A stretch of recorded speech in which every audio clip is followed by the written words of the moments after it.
Ok, bonjour et bienvenue sur notre chaîne. Aujourd'hui dans cette vidéo, tu vas apprendre à résoudre les systèmes de deux équations, deux inconnues, en utilisant la méthode par substitution. On va donc résoudre donc notre système d'équations ici. La première étape déjà, c'est numéroter dans ces équations. La première équation ici, nous allons appeler ça l'équation 1, nous allons appeler ça 1. La deuxième équation, nous allons appeler ceci 2. On va dire que le but de l'exercice ici, c'est de trouver la valeur de x et de y qui vérifie à la fois la première équation et la deuxième équation. Ceci en utilisant donc la méthode par substitution. On va dire que le principe de cette méthode consiste tout simplement donc à chercher à tirer une des variables ici comme x, venir remplacer dans la deuxième équation ici par sa valeur, vice versa, ou bien encore tirer la variable donc de y dans la première ou bien dans la deuxième équation. Donc si on tire y ici, on remplace tout simplement donc par l'autre dans l'autre équation pour trouver donc l'inconnu x. Donc pour bien comprendre ceci, déjà, comment faire le choix de l'inconnu donc à tirer, de la variable à tirer entre x et y, c'est déjà d'identifier la variable qui est seule. Lorsqu'on dit seul ici, on voit par exemple ici y ici est seul. C'est-à-dire que son coefficient est soit 1 ou bien moins 1. Donc c'est ça la variable qui est donc seule. Donc lorsque vous allez identifier le coefficient ici, qui sera 1 ou bien moins 1, ça veut dire tout simplement que c'est la variable qui sera plus facile à tirer. Comme ici, le coefficient de y ici, c'est tout simplement donc 1. Donc il sera plus facile donc de tirer y ici dans la deuxième équation que dans la première équation. Une fois qu'on a compris donc ceci, on va donc déjà prendre la deuxième équation. La deuxième équation qui n'est autre chose que 3x plus y est égal à 7. Dans la deuxième équation, comme nous avons dit, on va donc tirer dans le y. Y sera donc égal. Le 7 est déjà à droite. On va dire que le 3x va passer tout simplement dans de l'autre côté de l'égalité, tout simplement. Donc, ça traverse l'égalité pour aller à droite. En changeant donc de signe, ça va devenir tout simplement donc moins 3x. On comprend que y est égal à 7 moins 3x. Tout ce qu'on va faire, comme nous avons dit, on va substituer, c'est-à-dire remplacer y par sa valeur dans la première équation ici pour chercher à avoir le x. Donc, on va donc dire ici tout simplement ici qu'on peut donc dire 2 dans 1. C'est-à-dire que prendre l'équation 2 que nous venons de tirer, remplacer dans 1. Or, l'équation 1 ici, c'est tout simplement donc 4x plus 3y est égal à 1.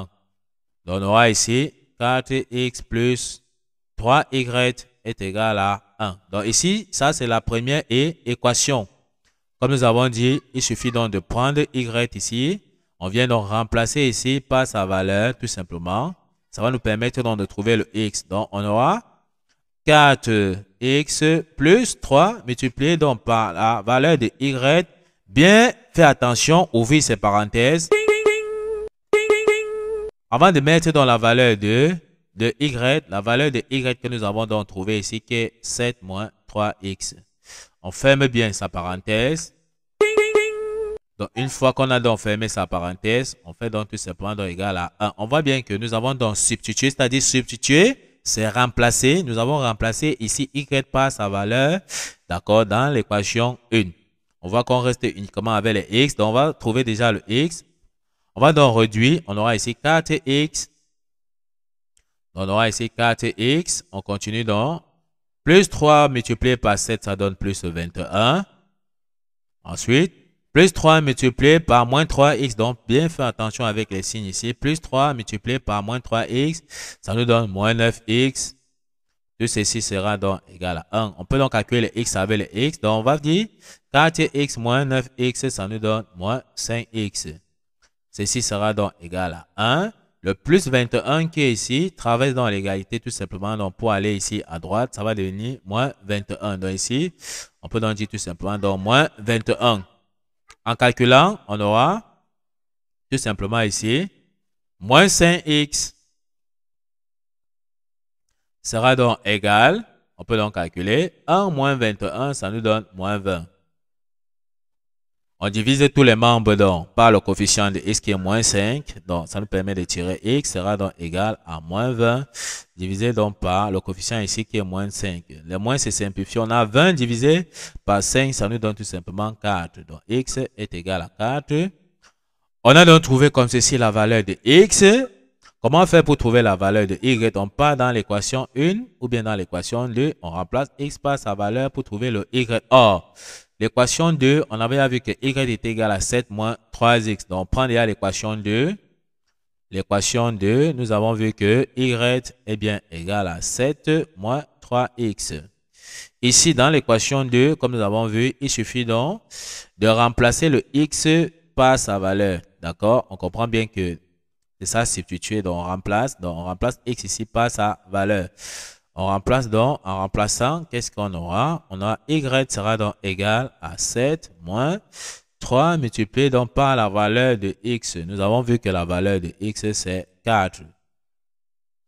On n'a qu'à calculer ici. Y sera donc égal à 7 moins 3 multiplié par 4, ça nous donne moins 12. On sait que y sera donc égal 7 moins 12, ça donne moins 5. Voici donc la valeur de y. On a donc trouvé la valeur de x, on a trouvé la valeur de y. Bien se rappeler que nous sommes en train de résoudre notre équation donc dans R au carré. Donc, la solution du système d'équation se donne toujours sous la forme d'un couple x, y.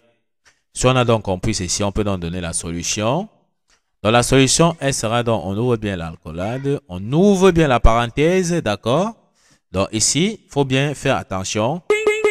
On ouvre bien la parenthèse. On commence toujours par mettre la valeur de x qui est 4 suivi de la valeur de y qui est donc moins 5.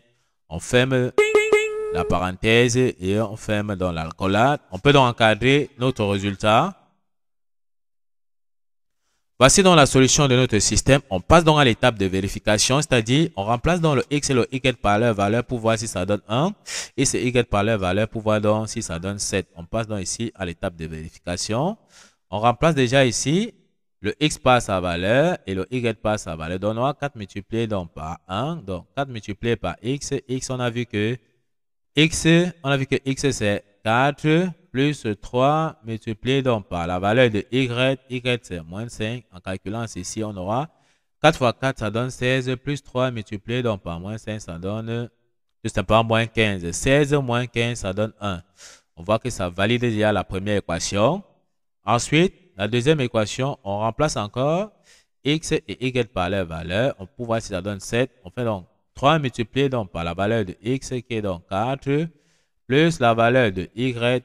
On a vu que la valeur de y c'est moins 5. En calculant donc ici, on aura 4. 3 fois 4, ça nous donne 12, plus multiplié par moins 5, ça nous donne moins 5. 12 moins 5, ça nous donne 7. On voit que ça valide bien la deuxième équation. On voit bien que quand on passe dans l'étape de vérification, ceci nous permet de voir qu'on ne s'est pas trompé dans la résolution. Ok, nous sommes donc arrivés au terme de cette vidéo. Ne manquez pas de vous abonner à la chaîne, de liker la vidéo, de partager la vidéo aux proches et amis et d'activer la cloche de notification pour ne plus manquer nos prochaines vidéos. Sur ce, à bientôt.